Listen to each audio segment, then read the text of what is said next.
ప్రకటన గ్రంథము 7వ అధ్యాయము. అటు తరువాత భూమి యొక్క 4 దిక్కులలో 4 దేవదూతలు నిలిచియుండి, భూమి మీదనైనను సముద్రము మీదనైనను ఏ చెట్టు మీదనైనను గాలి వేసకుండునట్లు భూమి యొక్క 4 దిక్కుల వాయువులను పట్టుకుని ఉండగా చూచితిని. మరియు సజీవుడగు దేవుని ముద్రగల వేరొక దూత సూర్యోదయ దిశ నుండి పైకి వచ్చుట చూచితిని.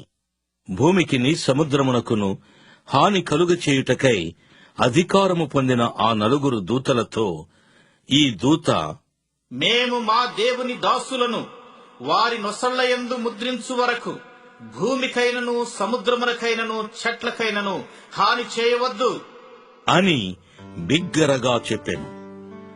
మరియు ముద్రింపబడిన వారి లెక్క చెప్పగా వింటిని. ఇశ్రాయేలీల గోత్రములన్నింటిలో ముద్రింపబడిన వారు 144,000 మంది. యూదా గోత్రములో ముద్రింపబడిన వారు 12,000 మంది.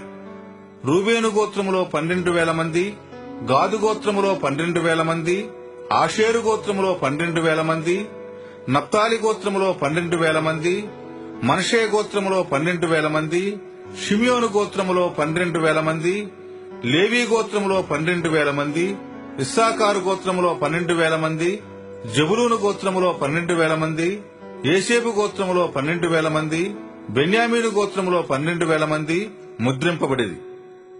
అటు తరువాత నేను చూడగా, ఇదిగో, ప్రతి జనములో నుండి, ప్రతి వంశములో నుండి, ప్రజలలో నుండి, ఆయా భాషలు మాట్లాడు వారిలో నుండి వచ్చి ఎవడునూ లెక్కింపజాలని ఒక గొప్ప సమూహము కనబడెను.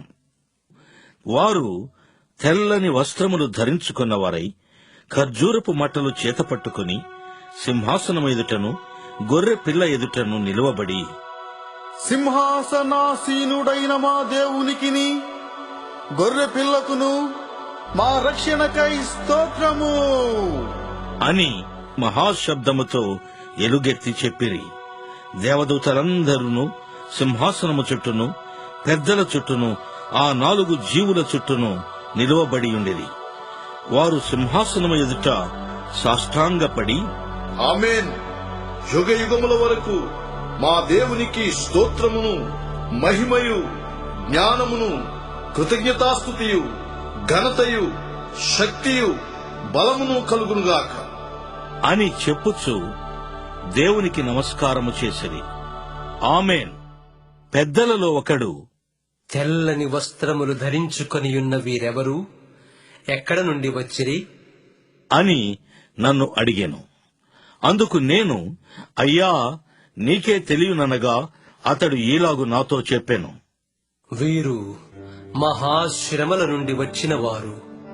గొర్రెపిల్ల రక్తములో తమ వస్త్రములను ఉదుకుకొని వాటిని తెలుపు చేసుకొనిది.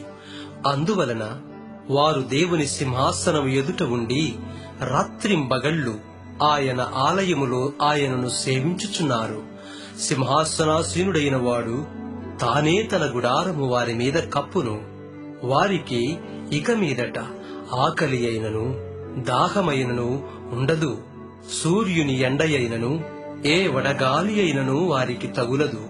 ఏలయనగా సింహాసన మధ్యమందుండు గొర్రెపిల్ల వారికి కాపరి అయి జీవజలముల బుగ్గల యొద్దకు వారిని నడిపించును. దేవుడే వారి కన్నుల నుండి ప్రతి బాష్ప బిందువును తుడిచివేయును.